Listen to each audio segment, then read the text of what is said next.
बदकिस्मती से हालात इस नहज तक पहुंच गए हैं कि अदालतों को मफामत का कहना पड़ रहा है ओपन कोर्ट में। इन्होंने इस हाउस को अपनी मिल्कियत बना ली है कि इनका जो दिल चाहता है वो करें, जिसको बिठा दें। हाउस को तो इन्होंने रजवाड़ा बना दिया। ये तो किसी सूरत में हमें कबूल नहीं है। आज जो मैं तस्वीरें देख रहा हूँ जेल की सहूलतें जो 5 स्टार होटल से कम नहीं है, मुझे तो 36 घंटे एक ड्रम में रखा जाता था, वो भी मई जून के महीनों में।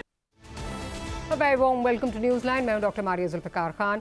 सियासी लोगों का एक दूसरे से मुज़ाकरात करना इस्तेकाम के लिए जितना नागुज़ीर आज है, शायद इतना पहले कभी ना था। लेकिन ये भी एक अटल हकीकत है कि सियासी जमातें मिल बैठकर किसी नतीजे पर पहुंच जाएं और मसाइल का मुस्तकिल हल निकाल लें, एक नामुमकिन अमर लगता है।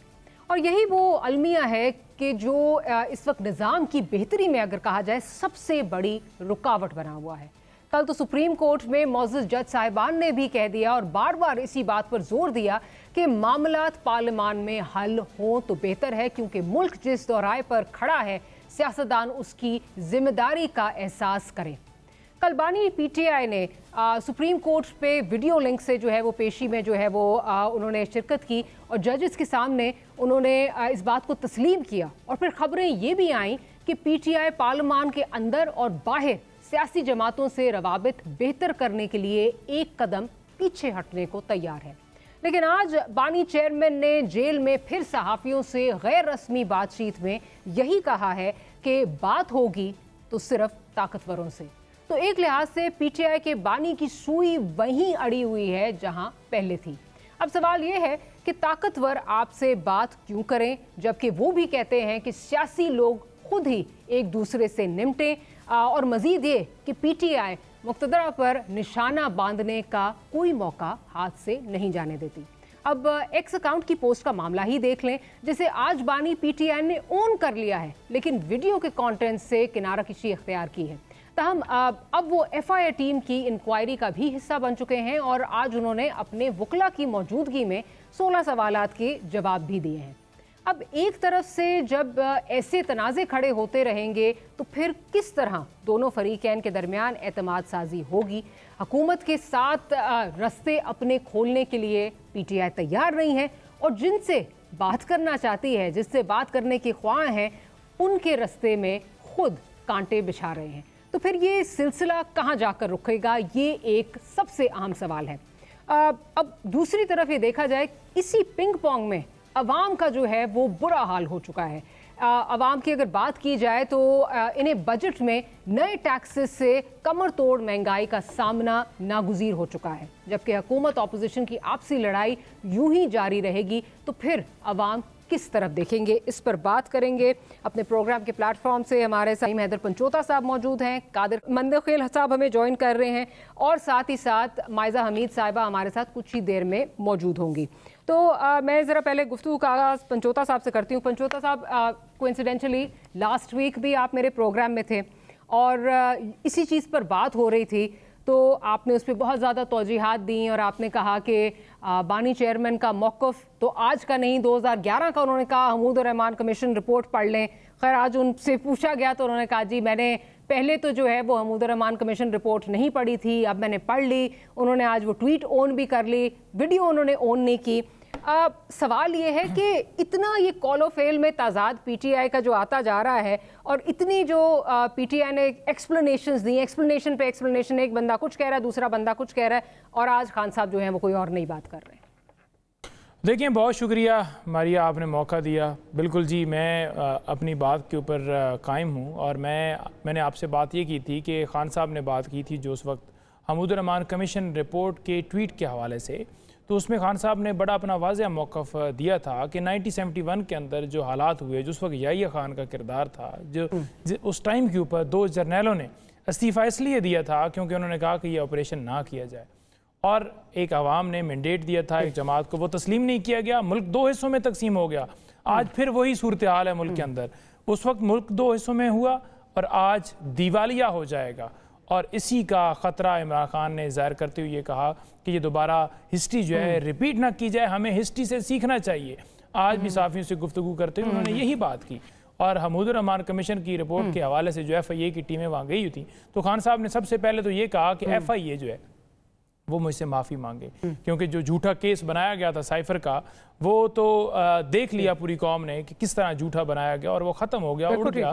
कोई आप साबित चीज़ नहीं कर पाए, आप बिल्कुल नाकाम हुए, आप झूठे थे, आपने झूठा केस बनाया था। और मैंने जो काम किया था, मैंने एक मुल्क की एक खुदारी, एक गैरत, एक इज़्ज़त और मुल्क के वक़ार के लिए किया था, और उसको डीक्लासिफाइड किया था साइफर को, और उसको डीक्लासिफाइड करके मैंने कौम को आगाह किया था कि इस तरह से अमेरिका ने धमकी दी है, जो कि प्रोसिक्यूटर ने अपने बयान के अंदर हाई कोर्ट में तस्लीम कर दी।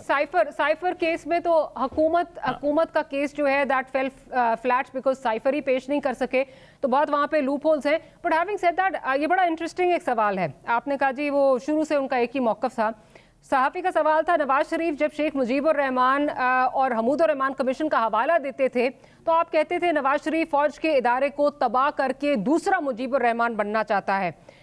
आगे से जवाब खान साहब का बड़ा इंटरेस्टिंग है। उन्होंने कहा जी उस वक्त मैंने हमूदुर रहमान कमीशन रिपोर्ट नहीं पढ़ी थी, ये उनका जवाब था। जबकि आप समेत बहुत सारे आपकी पार्टी के जो रिप्रेजेंटेटिव्स हैं वो ये तौजीहात देते थकते नहीं थे कि जी ये तो उनका स्टांस बहुत देर से 2011 से वो ये बात कर रहे हैं। वो कहते हैं जी जब मैं नवाज शरीफ को ये कहता था 5 साल पहले, तो मैंने तो तब हमूदुर रहमान कमीशन रिपोर्ट नहीं पढ़ी थी, अब पढ़ ली है, अब मैंने देख ली है कि हक़ाइक़ क्या है।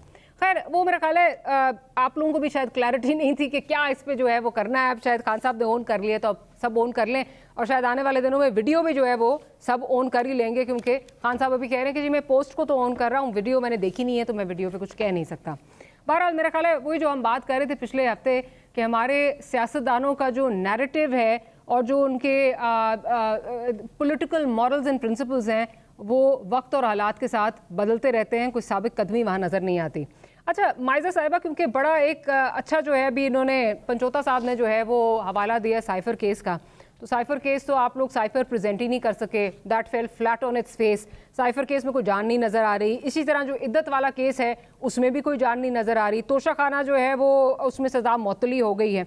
अब परसेप्शन में ये मिल रही है कि ठीक है बेशक PTI ने आपको मौके जो हैं वो फराहम किया है, एक और मौका जो है वो फराहम किया है कि आप उनके खिलाफ जो है वो केसेस बना सकें, तो आपने अब ये you just pounced on it और आपने मौका ढूंढ लिया है, या आपने मौका आपको मिल गया है कि ये वाला जो केस है, जो ये ट्विटर पे एक्स पे जो उन्होंने ये उनकी पोस्ट वाला केस है, ये आप इस्तेमाल करेंगे, आप उनके खिलाफ एक नया केस बनाएंगे ताकि उनको जेलों में रखा जा सके। और इसमें तो ऑलरेडी राना सनाउल्लाह साहब कह चुके हैं कि जी हाँ और केसेस की तैयारी जो है वो हो रही है, गालिबन शायद गद्दारी का केस इस पर भी बनेगा। बिस्मिल्लाहिर्रहमानिर्रहीम। Maria, thank you for inviting me to your show. जिस तरह आप कह रही हैं कि वो कभी तोशा खाना केस है, जो भी केसेस हैं उस पर हमारी रिजर्वेशन है कि एक इदारा जो है मे बी वन साइडेड फैसले कर रहा है। फ़ैसला जो है वो ऐसा होना चाहिए कि बोथ पार्टीज़ जो हैं उनको लगे कि इंसाफ हुआ है। तो वो अगर नहीं हो रहा तो ऑब्वियसली लगता है कि इदारे का झुकाव किसी एक साइड पे है। दूसरा मैं ये कहना चाहूँगी कि हम जो साइफर केस हैं या दीगर केसेस हैं, they've gone out of the window, been thrown out of the window. But मेरा पॉइंट ये फिर थोड़ा सा माजी में चले जाते हैं कि पैनामा के ऊपर भी तो मियाँ नवाज शरीफ पे पैनामा का केस हुआ था, तो उस पर वो एंड पे इकामा पे आ गया, नाहल हो गए। सो ऐसी चीज़ें होती हैं मुल्क में और मुल्क के वज़ीर आज़म वज़रा आज़म पे। तो ये चीज़ें जो हैं ये PTI उस वक़्त तो वेलकम करती थी, उस वक़्त तो कहती थी कि ये चोर हैं, ये डाकू हैं। तो हमारा भी स्टांस वही है कि चोर तो ये हैं, डाकू भी ये हैं। फॉरेन फंडिंग का केस जो है इनका एक बैकलॉग में है। सो इससे भी नहीं जो है मतलब हम ये सोचने पे मजबूर हैं कि क्या इनका है फॉरेन एजेंडा, क्या इनके फॉरेन इंटरेस्ट हैं, क्योंकि इनका ट्विटर अकाउंट जो है वो बाहर से भी चलता है, उनकी लॉबिंग बाहर से भी होती है। तो this has to be investigated. अच्छा माई साहब, राइट, बट बिल्कुल इन्वेस्टिगेट करें और प्रॉपर्ली उसको इन्वेस्टिगेट करें, क्योंकि फिलहाल तो ये लग रहा है कि FIA जिस तरह चल रहा है, बिकॉज आपके पास तो यहाँ पे ना एक्स के ऑफिसेज हैं, ना आपके पास कोई रसाई है, आपकी जो ये चिट्ठी आ रही है, चिट्ठी जा रही है, उसमें जो है वो टाइम निकल जाएगा। तो at the moment it looks like an exercise in futility. Having said that, आपने बड़ी इंटरेस्टिंग बात की, आपने कहा जी एक झुकाव जो इदारे का नजर आ रहा है। माजरत के साथ ये भी हमारे सियासतदानों का वतीरा बन गया है कि केसेज अगर फेवर में आ रहे हों तो हम कहते हैं जी आइडियल जो है वो इंसाफ का निज़ाम है, यहाँ पे आइडियल केसेस का जो है वो फैसला हो रहा है। साइफर आप बार बार ये कहते रहे, उसको तोड़ मड़ोड़ कर पेश किया गया और बार बार कहते रहे साइफर दिखाया भी जाएगा। जब आप साइफर ही नहीं दिखाएंगे जिस पर ये सारा केस जो है वो बना हुआ है, तो आप अदालत को कैसे जो है वो ब्लेम कर सकते हैं? कानून तो अंधा होता है, उसने तो जो है वो जो उनके सामने शवाहिद आएंगे उस पर उन्होंने जो है वो फैसला करना है। आप शवाहिद ना पेश करें और आप कहें कि आपकी मन मर्जी का जो है वो फैसला आ जाए, ये ऐसे तो नहीं होगा ना। आप क्यों नहीं प्रेजेंट कर रहे रिक्विजिट एविडेंस? मारिया, सबसे पहले तो मैं ये कहूँगी कि साइफर केस में एक स्टांस तो इमरान खान साहब ने खुद भी नहीं ली थी। कभी कुछ कहते थे साइफर के बारे में, कभी कुछ लहराते थे साइफर के बारे में। तो झूठों का बुलंदा तो इन्होंने शुरू किया था जलसों पे कि जी आज साइफर आ गया है, आज साइफर गुम गया है, आज साइफर इधर हो गया है। ऑब्वियसली नेशनल सिक्योरिटी का इशू है, तो शायद उसमें उसके दिखाने में भी इश्यूज हों। ये बात जो है ये इम्पॉर्टेंट नहीं है। इम्पॉर्टेंट ये है कि जो नैरेटिव बिल्ड किया जा रहा है पीटीआई की तरफ से, पहले जो है वो धांधली का नैरेटिव था, फिर जो है अब जो है ये है कि जी हम जो है हमें बरी कर दिया गया है, हम लोगों को कोई इशू नहीं है। इस पे भी ऑनरेबल कोर्ट ने आपसे पूछा कि अमेरिका के साथ ताल्लुकात कैसे खराब हो गए, क्या वहां पर स्टूडेंट्स जाना बंद हो गए, क्या वहां पर जो है वहां से और कोई जो है आपको कोई, आपने ये क्वांटिफाई कैसे किया कि अदालत ने आपसे पूछा, आपने कैसे क्वांटिफाई किया कि अमेरिका के साथ ताल्लुकात खराब हो गए? बात ये अगेन कि वुकला जो है वो हुकूमत के दे weren't well prepared, they didn't have their case in order, और आप कहें कि जी मर्जी का फैसला है, शवाहिद वहां पे थे नहीं। मतलब एक प्ली ये ली जा रही है कि वो साइफर जो है वो गुम गया, दूसरी प्ली ये ली जा रही है कि उन्होंने अपने पास रख दिया। तो this in itself is contradiction. तो केसेस में आपके लूप होल्स हैं, आपकी जो मारिया क्वांटिफाई और मैग्नीफाई जो है हुकूमत को कर रहे हैं। मारिया क्वांटिफाई और मैग्नीफाई तो साइफर केस इमरान खान साहब ने खुद किया था। और एज फार एज के जी वुकला की जो है वो तैयारी मुकम्मल नहीं थी या ठीक नहीं थी। तैयारी मुकम्मल हो, ठीक हो ना हो, अगर एक तरफ झुकाव होगा तो जो है वो सामने नज़र आ जाएगा। पहले भी ये केसेस चलते रहे हैं। और अगर ये कहा जाए कि जी ये हमने साइफर का हमारा उसका अमेरिका से क्या relationship, I don't think it's relevant. What is relevant is कि एक नेशनल सिक्योरिटी का इशू था जो इमरान खान साहब ने ज़रूरत से ज़्यादा उछाला था, that had to be investigated. और उनके ऊपर जो दीगर केसेस हैं वो एकदम ख़त्म करने का मतलब जो है वो ऑब्वियसली कोई रीज़न होगा तो हो रहा है ना। पहले क्यों नहीं ये सारे केसेस जो हैं वो ख़त्म हो गए?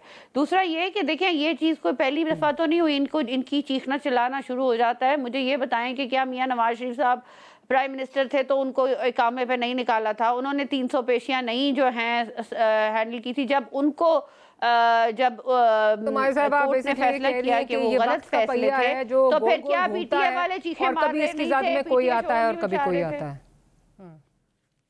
ठीक, तो बस मेरा ख्याल है फिर इसको ये जब इमरान खान साहब और हम इस मुल्क में हमें तैयार होना चाहिए, आवाम को तैयार होना चाहिए, कभी कोई किसी ज़द में आएगा इसकी। जो कल हुआ नवाज शरीफ साहब जब ज़द में थे तो इमरान खान साहब तो काफी नहीं किए गए, अगर कानून तकाज़े जो नहीं पूरे किए गए बिल्कुल गलत था, लेकिन यहाँ पर भी 14 घंटे की समाअत करके उस वक्त भी नज़र आ रहा था और आपके लोग अपने खुद कह रहे थे कि ये हमें नुकसान नहीं, इसका हमें फ़ायदा नहीं इसका बल्कि नुकसान हुआ है।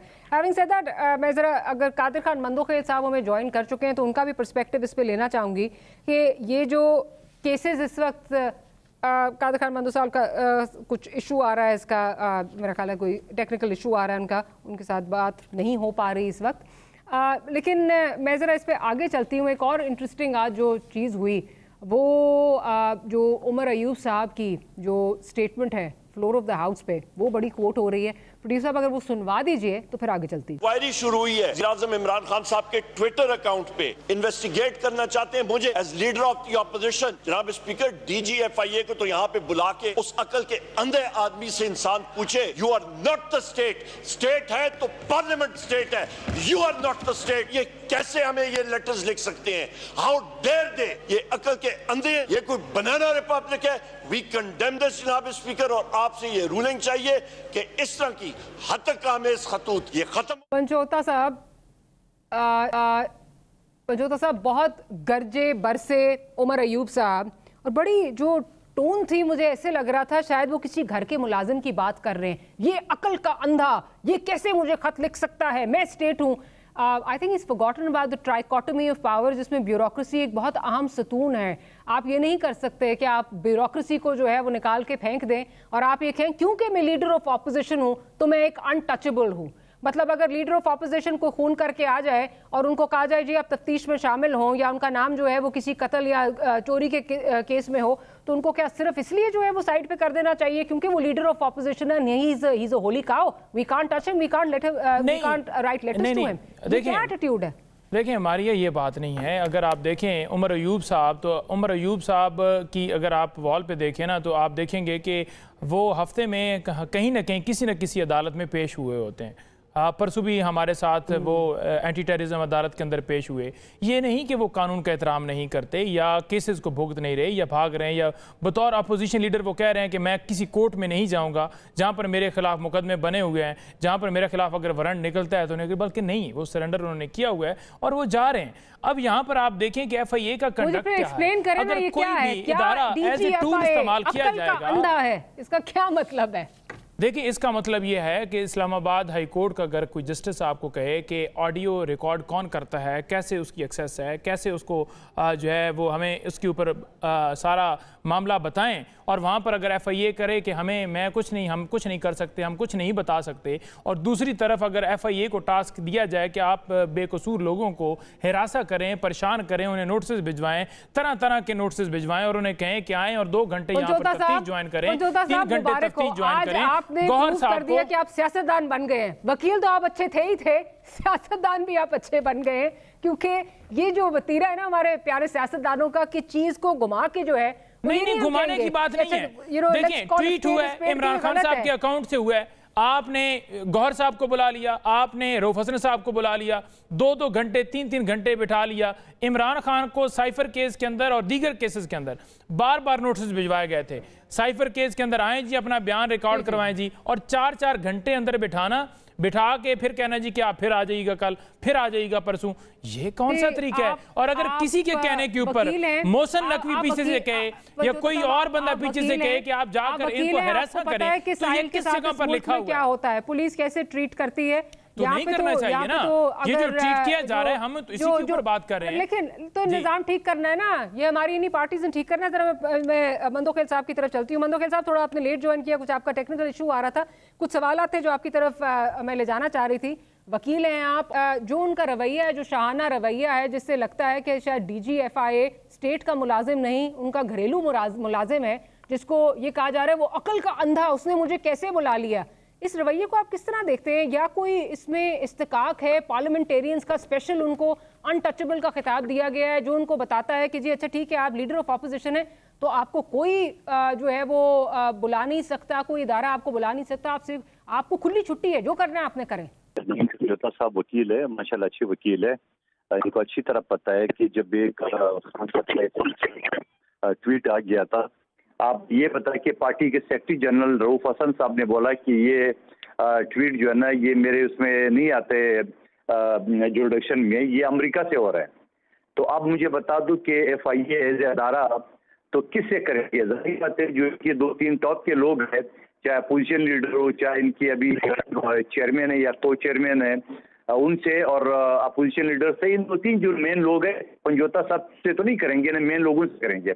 अब मेन लोगों का अगर रवैया ये है कि वो अभी तक समझ रहे हैं मेरा दादा मार्शल एडमिनिस्ट्रेटर है और मैं उसी तरह बिहेवियर करूँगा, वो तो उसकी गलतफहमी है। और फिर पंजोता साहब कह रहे 2-3 घंटे बिठा के, तो मेरी बात आप किसी दफ्तर में जाते है, आप किसी दफ्तर में जाते हैं तो सारी बातें वहाँ टाइम तो लग जाता है, और तफ्तीश में, बातचीत करने में, ऑफिसर को बुलाने में और आपको टाइम पे आने में, ये सारी चीजें होती है। तो आप अगर इतने नाजुक मिजाज हो तो ये पूरा पाकिस्तान को सर पे क्यों उठाए? की तरह असेंबली में सर झुका के बैठ जाए, अपना काम करे। और अगर आपने कोई बदमाशी गुंडागर्दी करनी थी जो आपने अपने दौर में की है। कादर साहब, गुजारिश आपसे ये है कि अगर अपनी लोकेशन थोड़ी चेंज कर लें, क्योंकि हम चाहते हैं आपका पॉइंट ऑफ व्यू आए, लेकिन बार बार आवाज़ जो है वो आपकी कट रही है। तो कादर खान मंदोखेल साहब, क्या आपको आवाज़ आ रही है?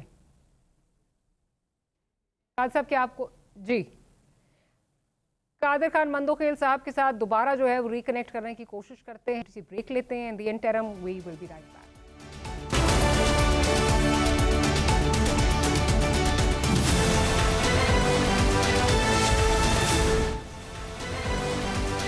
Welcome back after the break. Qadir Khan Mandokhail साहब की तरफ चलते हैं। कादर साहब ज़रा ये बता दीजिए, क्योंकि ऑडियो में कुछ इशू आ रहा था, क्या एक पार्लियामेंटेरियन इस तरह बात कर सकता है एक सरकारी मुलाजिम के बारे में, या सरकारी मुलाजिम का ये कोई हक ही नहीं है कि वो किसी पार्लियामेंटेरियन को इस तरह लेटर लिख सके और तौबा इस्तग़फ़ार बुला ले किसी तरह की, जी आप किसी केस में जो है वो आपकी उसमें टेस्टिमोनी चाहिए?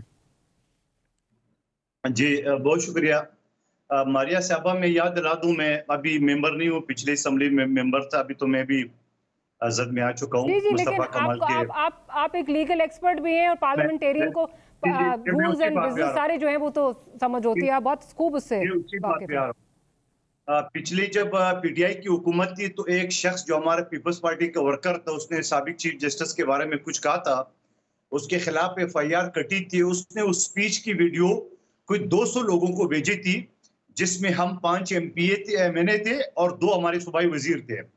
आप यकीन नहीं करेंगे, हमारे नईम पंजोता साहब की पार्टी ने मेरे घर पे FIA वाले छापे मार रहे थे। कसूर मेरे क्या था कि उस शख्स ने जो अपनी गुफ्तगू की उसके वीडियो मुझ समेत 200 लोगों को भेजा है।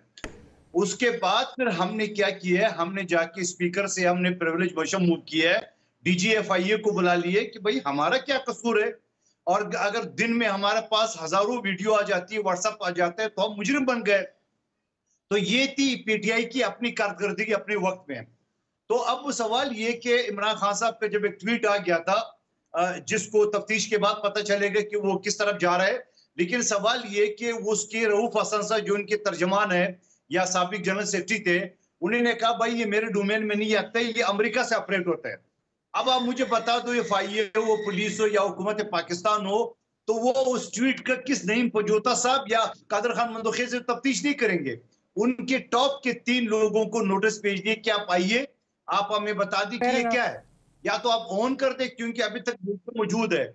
इनका जो कुरैशी साहब है, जो शाहमूद कुरैशी साहब के साहबजादे है, उसने कहा कि खान साहब का ट्विटर अकाउंट से एक एक चीज उनकी परमिशन के बगैर नहीं होती। अली मोहम्मद खान साहब ने बोला कि ये गलती हो गई, दोबारा नहीं होगी, और रऊफ हसन साहब ने बोला कि मेरे डोमेन में नहीं आता है।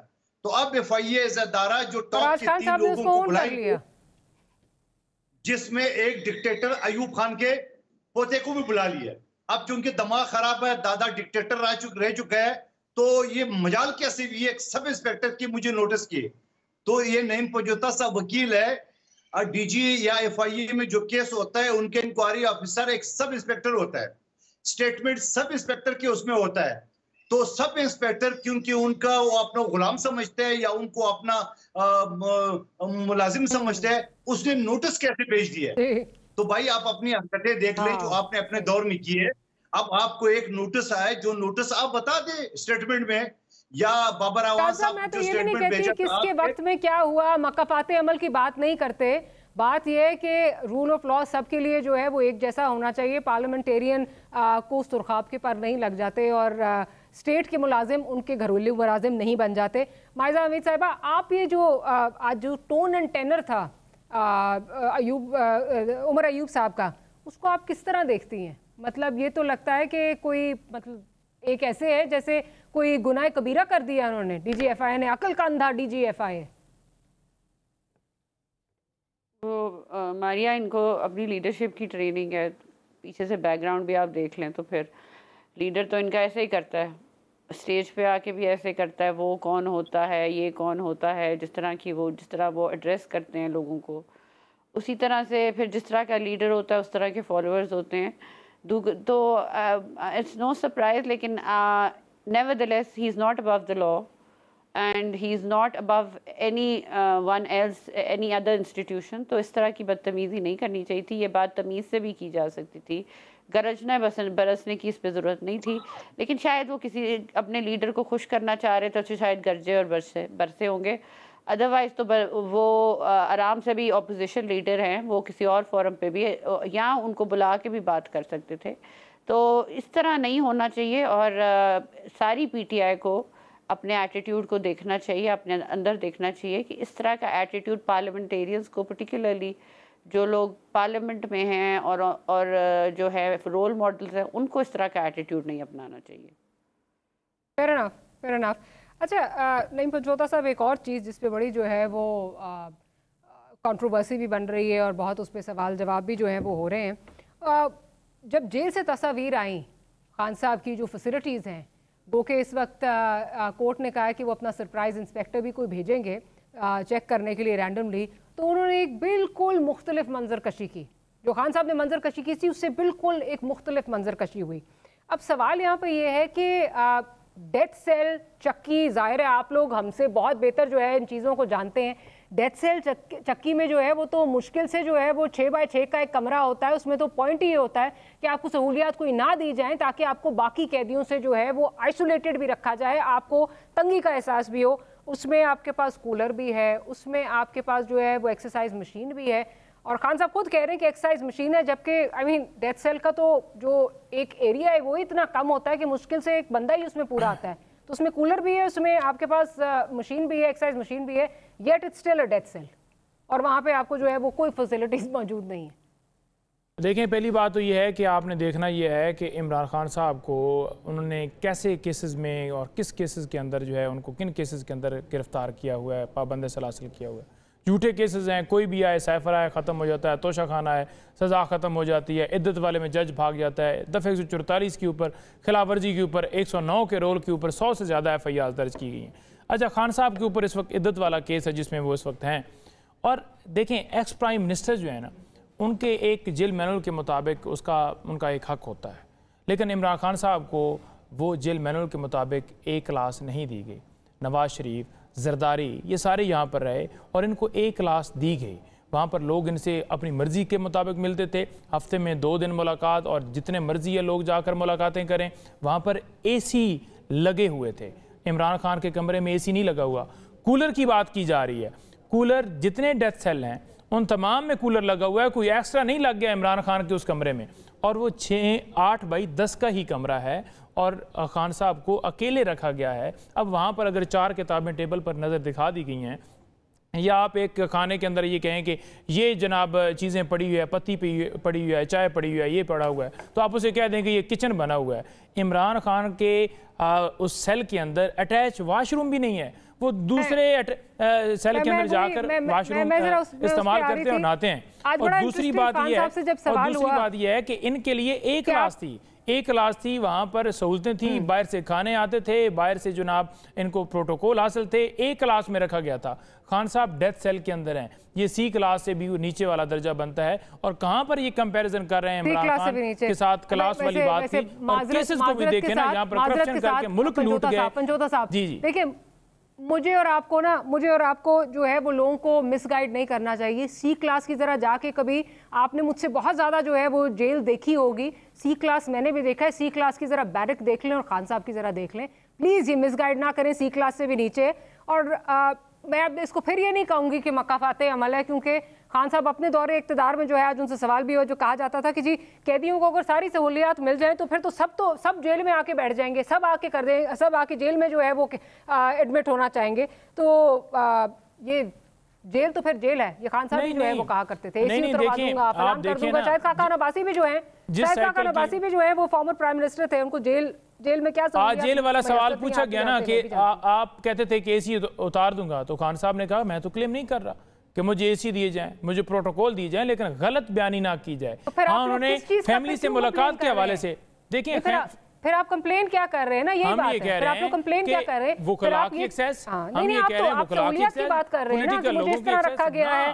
जबकि आपको पता है कि ऐसा कभी भी नहीं कहा, हमने नहीं कहा कि आप उन्हें दें। हम ये कह रहे हैं कि जनाब ये जो बातें की जा रही हैं ये गलत हैं, और ये कह रहे हैं कि डेथ सेल में रखा गया है। इमरान खान AC नहीं मांग रहा, ना उसने कोई पटिशन की है AC के लिए। आप मुझे कोई दिखा दे जहां पर इमरान खान ने कहा हो कि मुझे AC दिए जाएं, लेकिन आप ये पटिशन नहीं की, लेकिन ये जरूर आप ये कह रहे हैं कि उनको ये सहूलियात मैसर थी तो इधर नहीं है। आप कन्वीनियंटली जो है, सिर्फ जरदारी और नवाज शरीफ साहब नहीं थे, शायद खान अब्बासी साहब भी थे, और we know this for a fact, उनके पास AC या AC वाला कमरा नहीं था। किस तरह उनको रखा गया था, खान साहब खुद कहते थे मैं AC उतरवा दूंगा, और क्यों उतरवा दूंगा, सबको फैसिलिटीज मिल जाए तो सारी दुनिया तो जेल में आके जो है मुकीम हो जाएगी। कादर खान बंदोकी साहब, बात खत्म हो जाएगी ना, उसकी रिलीज करवाएं पिक्चर, जहां पर नवाज शरीफ और जरदारी रहे, वो पिक्चर रिलीज कराएं। सर ये तो आपने रिलीज करवानी थी ना, मैं तो नहीं करवा सकती। हमने करवानी, मैं तो नहीं करवा सकती, ये तो PTI ने करवानी थी। देखें उस वक्त अगर कहते कि रिलीज करें तो वो कर देते। अब देखिए इस वक्त खान साहब अंदर है ना, तो कंपैरिजन हो रहा है ना। की भी जरा कर देते, जहां खुद वो कह रहे हैं सर मुझे तो कोई कहने की जरूरत नहीं ना, खान साहब ने खुद कहा कि एसी में उतरवा दूंगा, बड़े एक जलसे में जाके उन्होंने जो है ये अभी भी नहीं कहा कि मुझे एसी दें, जो है वो ऐलान किया उन्होंने जाके। तो वो एसी मांग तो नहीं रहे, तब आप कहें ना कि आप तो एसी कहते थे, उन्होंने तो नहीं कहा मुझे एसी दें, जब वो कह भी नहीं रहे, केसेस भी झूठे बर्दाश्त कर रहे हैं, फिर भी ये कहा जा रहा है कि देखें जी बड़े मजे हैं। कंप्लेन कर रहे हैं ना, आप लोग बात कर रहे हैं ना, आप मवाजना कर रहे हैं। तो मैं आपको सिर्फ ये याद दिलाना चाह रही हूँ कि शाहिद खाकान अब्बासी साहब के लिए अमेरिका में जाके जब ये बात की गई थी, एक बड़े मजमे में जाकर ये बात की गई थी, तो ये आप ही की तरफ से की गई थी। मैं सिर्फ ये बता रही हूँ तो खान साहब इस बात से कोई पीछे तो नहीं हटे ना, कोई नहीं हटे।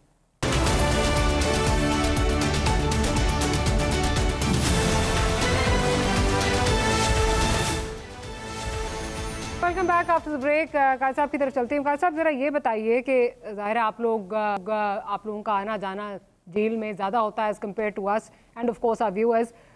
जो भी पंचोता साहब बात कर रहे हैं कि जो फैसिलिटीज़ दिखाई गई हैं टीवी पे वो सी क्लास से भी बदतर हैं खान साहब को जो दी गई हैं, इस पर ज़रा कमेंट करना चाहेंगे?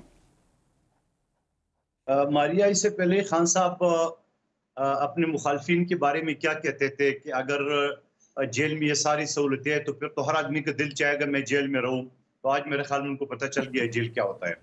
दूसरी बात ये कि अब आपका टीवी स्क्रीन पे जो बता रहा है जो एक्सरसाइज की मशीनें, मैं 10 साल जेल रिफॉर्म्स कमेटी का हिस्सा रहा हूँ सिंध में। मुझे एक एक बैरक का याद होता है, एक एक रूल्स का याद होता है, एक एक लोगों के रहन सहन का याद होता है। और मुझे आसिफ अली जरदारी साहब का भी याद है, मैं सियासत में नहीं था उस जमाने में, वो जिस तरह वहाँ पे जेल में पड़ा रहता था वो तो एक देखने वाली थी उसमें सूरत हाल उसमें। अच्छा, अब ये बताए कि जब वो ये कहता है डेथ सेल, तो इनको अच्छी तरह पता है डेथ सेल उसको कहते हैं, अगर आप गूगल में सर्च कर ले शहीद जुल्फकार अली भुट्टो का डेथ सेल, जहां बेनजीर भुट्टो साहबा उसे मिल रही, वो एक छोटा सा कमरा 8 बाई 10 या 8 बाई 8 कमरा जिसका कोई खिड़की वगैरह रोशनी कुछ नहीं होता है और ताला लगा होता है पीछे। वो आज भी आप गूगल पे चेक करें, वो आपको तस्वीरें नजर आएगी। अब ये बताओ जो आपका टीवी स्क्रीन बता रहा है ये फ्रूट, ये किशमिश, ये बादाम और ये किताबें, ये एक्सरसाइज की मशीनें, ये टीवी, ये कूलर, तो आप मुझे बता दें फिर वो जो 2 पाकिस्तान का नहीं 1 पाकिस्तान का नारा लगा रहे थे तो वो किधर गई वो नारा? वो जो मुखालफिन के कमरे से सब कुछ निकाल के वो एक कौन सा था वो चुहा उनका वजीर जो आजकल चला गया उनके चौहान, वो तो अस्तीने चढ़ा के पीछे पड़ गया नवाज शरीफ साहब के खिलाफ कि भाई मैंने सारी चीजें करनी है। आज ये सब सहूलतों के बावजूद ये अदालत में झूठ बोलते हैं कि डेथ सेल। अब मुझे बताओ आपका टीवी स्क्रीन बताए डेथ सेल ऐसा होता है? कभी आप तस्वीर भी नहीं कर सकते डेथ सेल क्या होता है। वहां तो एक अंधेरा होता है, आपको कोई रोशनी नाम की चीज नहीं होती है और इतना कमरा होता है जो आप मुश्किल से अपने पांव लंबे कर सके। और पीपल्स पार्टी के ज़ियाउल्लाह के दौर में पीपल्स पार्टी के हमारे रहनुमाओं को एक डब्बे में जिसकी हाइट टोटल 3 फुट होती थी और लंबाई टोटल 5-6 फुट होती थी, सुकड़ के बैठना पड़ता था, उस डब्बे में बंद करते थे। तो इनको क्या पता जेल क्या होती है, इनको क्या पता अभी हर चीज मिल रही है। और दुनिया का पाकिस्तान का तो क्या मैं कहता हूँ दुनिया का पहला मुजरिम है सजा याफ्ता जो बकायदा वीडियो लिंक के जरिए सुप्रीम कोर्ट में बात कर रहा है और उस सुप्रीम कोर्ट से जिसके खिलाफ उन्होंने दरखास्त दी है मुझे आप एतबार नहीं है और आज उनसे मिन्नतें करा था कल कि भाई आपकी तरफ आपका पॉइंट आ गया, लेकिन बिल्कुल आपका पॉइंट आ गया। लेकिन having said that supreme court की क्योंकि आप बात कर रहे हैं तो सुप्रीम कोर्ट की तरफ से मोअज़्ज़ज़ जज साहिबान ने भी अब जो है वो इल्तमास किया है कि प्लीज़ आप जाएं और जाके अपने मामला जो हैं वो पार्लियामान में जाके हल करें। लेकिन इस सब में ओनस जो है वो हुकूमत वक्त पे आता है। हुकूमत वक्त में इस वक्त एक्सपेक्टेशन ये है कि हुकूमत वक्त जो है वो आगे बढ़कर जो है वो हाथ बढ़ाए ताकि पीटीआई जो है वो ऑन बोर्ड आ सके। लेकिन हुकूमत भी इस वक्त लग रहा है कि किसी मूड में नहीं है कि ये मामला जो है वो हल की तरफ जाए। राना सनाउल्लाह साहब, प्राइम मिनिस्टर साहब के मुशीर, वो क्या फरमा रहे हैं ज़रा वो क्या कह रहे हैं, फिर माजिद साहिबा की तरफ जाऊँगी। रास्ते हैं, एक रास्ता जो है वो जमहूरियत का रास्ता है जो डायलॉग से शुरू होता है और दूसरा रास्ता है कि मैं किसी को नहीं छोड़ूंगा, वो तसादम का रास्ता है। इसमें डायलॉग का रास्ता जो है मुझे तो लगता है कि शायद वो रास्ता अब मुमकिन नहीं रहा। साहिबा, हुकूमत और स्पेशली डेमोक्रेटिक हुकूमत जो हुकूमत इन पावर होती है उस पर बहुत ओनस होता है और वो कभी रास्ते बंद नहीं करती, वो बंद गली की तरफ नहीं जाती। एज दे से politics is the art of possible. So having said that, किस तरह आप कह रहे हैं कि जी वो रास्ता बंद हो चुका है? मतलब या तो आपने बिल्कुल ही ये सोच लिया है कि इनको दीवार से ही लगाना है, इनके साथ और कोई जो है वो बातचीत नहीं करनी, बट ये हुकूमत का रवैया नहीं है। हुकूमत should not be like this. हमारी बात यह है कि इमरान खान साहब खुद किसी से बात करना नहीं चाहते। जब उनसे बातचीत की बात करें तो वो कहते हैं कि हम आपसे बात नहीं करेंगे, हम उनसे बात करेंगे। फिर जब कहते हैं कि उनसे बात कर लें तो कहते हैं मैं पता नहीं, मैं बात ही नहीं करना चाहता। कभी वो कहते हैं बात करना चाहता हूँ। बात यह कि वो खुद मूड में नहीं है बात करने के। ना वो पार्लियामेंट्री पॉलिटिक्स के बारे में बिलीव करते हैं, ना वो बिलीव करते हैं कि पार्लियामेंट में डायलॉग की ज़रूरत है दोनों पार्टीज़ को, ना वो जमहूरियत में बिलीव करते हैं। वो खुद पसंदी का शिकार है। करते हैं क्या नहीं करते, आप क्या बिलीव करते हैं? आपके तो दरवाजे खुले होने चाहिए। दो पॉलिटिकल, मैं आ रही हूँ, दो पॉलिटिकल पार्टीज हैं, एक पीटीआई है और 3 है। और अगर दो पॉलिटिकल पार्टीज राजी हैं बातचीत करने में और इमरान खान साहब एक पार्टी के सरबराह हैं, वो एक कंफ्यूजन क्रिएट कर रहे हैं। वो कह रहे हैं मैं नहीं बात करना चाहता। वो जब प्राइम मिनिस्टर थे वो तब नहीं आते थे, शहबाज शरीफ साहब मीटिंग में होते थे। उनमें बर्दाश्त ही नहीं है, उनमें हौसला ही नहीं है कि वो किसी को बर्दाश्त कर सकें। तो मुझे ये बताएं कि बातचीत हम दीवारों के साथ करें? हाँ, ये ज़रूर है कि इमरान खान साहब ये चाहते हैं कि बातचीत ना हो और ये जो है मुल्क का नुकसान हो। मुल्क का नुकसान वो पहले कर चुके हैं। अब अगर हुकूमत राइट डायरेक्शन में जा रही है, थोड़ा बहुत जो है महंगाई में कमी हुई है 11%, तो अब जो है वो राइट डायरेक्शन में अगर जा रही है तो फिर तो आपको पॉलिटिकल इस्तेकाम बहुत जरूरी है। फिर तो दरवाजे हर वक्त खुले रहने चाहिए आपके, चाहे ऑपोजिशन जो मर्जी का है। इस्तेकाम तो उस वक्त भी, इस्तेकाम तो हमारी उस वक्त भी जरूरी था जब धरना हो रहा था, तो बार बार कहा गया था बातचीत करें। मेरा ख्याल है फिर अगर माई साहब हम पास्ट में ही फंसे रहेंगे ना, उसने मेरे साथ ये किया था तो आज मैं उसके साथ ये करूंगा, कल उसने ये कहा था तो आज मैं ये जवाब दूंगा। नियत नहीं है ना, नियत नहीं है मुल्क को चलाने की, जो है ना ये निकल गया कहीं। चले, मुल्क को चलाने की नियत क्या है क्या नहीं है, नियतों का हाल तो खैर खुदा ही जानता है। पंचोता साहब आपकी तरफ आती हूँ। ऑनरेबल जजेस ने भी आपसे बाकायदा जो है वो इल्तमास किया कि जी मारी जा रही है, कोई काम नहीं हो रहा। जी चले, आपसे ऑनरेबल जजेस ने इल्तमास की कि जी आप लोग जो हैं वो पार्लियामेंट के फोरम में जाएं, पार्लियामान से अपने जो है वो हल तलाश करें। तो उस वक्त तो लगा कि खान साहब जो हैं वो बात करने के लिए जो है वो शायद तैयार हैं, और खबरें भी लग गई कि जी Imran Khan takes step back from his rigid stance, exact if I may quote. But फिर आज खान साहब का फिर वही रवैया कि जी मैं बात जो है वो करूँगा, जो जिनके पास इक़्तिदार है उनसे बात करूँगा, इनसे बात नहीं करूँगा। वो आपसे, जिनकी तरफ आप इशारा कर रहे हैं, बात नहीं आपसे करना चाहते, और वो बाकायदा कह चुके हैं कि बात होगी तो सियासी हलकों से होगी, सियासतदानों से होगी, पार्लियामेंट में लोगों से होगी। देखिए, पहली बात तो ये है कि फार्म 47 के मुताबिक जिन्होंने इनको जितवाया है, पूरी दुनिया जानती है कि ये सारे अपने हल्के हारे हुए थे। और अगर बात की जाए तो इनकी बात की जाए तो खान साहब ने तो बड़ा क्लियर कहा है कि पीपल्स पार्टी PMLN और MQM से बात नहीं होगी, क्योंकि इन्होंने मैंडेट के ऊपर डाका डाला हुआ है और ये मुल्क दुश्मन है। और जिस तरह से इनकी पॉलिसियाँ हैं, अगर ये बात करें कि बड़ी महंगाई कंट्रोल होगी, मुझे दिखाएं कहाँ पर महंगाई कंट्रोल होगी है।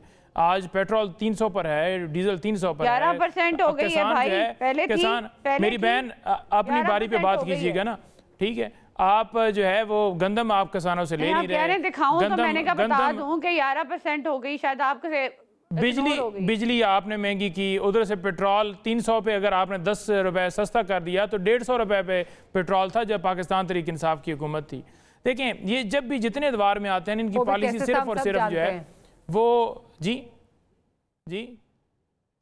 इनकी जितनी पॉलिसी है आपके लिए भी उस वक्त आपको पता था हुकूमत जा रही है। ये तो शेख रशीद साहब ने कहा था हम माइंस बिछा के गए थे, इफ यू रिकॉल। अब वो खैर आपके साथ नहीं है तो आप कहेंगे हम उसको ऑन नहीं करते। आपके नहीं, ऑन की बात नहीं है, माइंस बिछाने की बात की है तो उनकी अपनी स्टेटमेंट है। हमने कब माइंस बिछाई, 6 पॉइंट प्लस जो है GDP थी, और एक हुकूमत को एक साइफर के बदले में कि आप मुल्क का जो है सौदा कर दें और मुल्क जो है उनके मुताबिक चलाएं। और जिन्होंने यहाँ पर साजिश की और सारा इम्प्लीमेंट किया, हुकूमत हटा कर इन्होंने आकर सुरंगें बिछाई हैं, इन्होंने आकर बिजली महंगी की, पेट्रोल महंगा किया, लोग 2 वक्त के खाने के पैसे नहीं उनके पास, आगे नहीं चल सकेंगे वो आप उनको जो है ले नहीं सकते। और आप देख रहे हैं उन्होंने दरवाजे बंद कर दिए हैं, मीडिया पे पाबंदी, लोगों को अगवा करना, कोई आप पे तनकीद ना करे, टिकटॉक बनाना, इसके अलावा क्या आपकी परफॉर्मेंस है? बात नहीं करना चाहते। चले, मैं जरा मंदोखेल साहब से भी उनका पॉइंट ऑफ व्यू ले लूं। मंदोखेल साहब, फिर मेरा ख्याल है हम इसी सर्कल में घूमते जाएंगे। इसने ये किया, आज उसका जवाब ये दे रहा हूँ, उसने ये किया, उसका आज जवाब ये आ रहा है, स्कोर सेटल ही होता जाएगा। लेकिन पीपल्स पार्टी जो है वो हमेशा जो है वो उसने मफावत की बात की है। जिस तरह राना सनाउल्लाह साहब की जो स्टेटमेंट है कि दरवाजे बंद हो गए हैं, क्या हुकूमत वक्त कभी दरवाजे बंद कर सकती है? नहीं, मेरे ख्याल में राना सनाउल्लाह की बयात गैर संजीदा, गैर सियासी है। सियासी जमातें कभी भी अपने दरवाजे बंद नहीं करती है। उसकी वजह ये है कि 2018 का जहां आरटीआई सिस्टम बिठा के इनको पाकिस्तान पे मुसलत किया है, उस वक्त भी शहबाज शरीफ साहब ने खुद और बिलावल भुट्टो साहब ने कहा कि इमरान खान कदम बढ़ा, हम तुम्हारे साथ हैं। आज भी हम ये कहते हैं, जॉइंट सेशन से अभी पिछले महीने सदर पाकिस्तान जरदारी साहब ने भी यही चीज दोहराया, फिर यूसुफ रजा गिलानी से अपने दोहराया। हम तो कहते हैं कि जितनी हमारी झगड़े हो, अब आप देख रहे हैं इनका जो अली अमीन गंडपुर है, वो कादर साहब तुमसे हम पर कैसे आ गए, ये तो बताइएगा। यानी उनके शक्ल देख के मुझे बड़े करने से, बाल बड़े करने से बंदा जो है ना वो दलेर नहीं बनता है, गुंडा जरूर कहलाता है। अब आप मुझे बताओ, उनके अल्फाज देख ले, गवर्नर को घसीट क्यों करोगे? ओ भाई, तुम किस खेत की मिली हो? तुम गवर्नर को आग तो लगा के देखो, तेरे साथ होता क्या है? मंदोखेल साहब, I am sorry, I will have to interject there. आपका वक्त खत्म हो गया है, लेकिन हुकूमत की तरफ से ये बड़ी एक अनफॉर्चुनेट और अनरीजनेबल किस्म की स्टेटमेंट है जो आई है राना सनाउल्लाह साहब की जानिब से, क्योंकि हुकूमत का काम होता है कि दरवाजे हमेशा खुले रखे और वो चीज़ें पॉसिबल करे जो कि नामुमकिन लगती हैं for the betterment of this country. On that note will close today's programme. Maiza Hameed साहिबा, आपका बहुत शुक्रिया, नईम पंचोता साहब और कादिर मंदोखेल साहब, thank you for making time for this programme. Will see you tomorrow.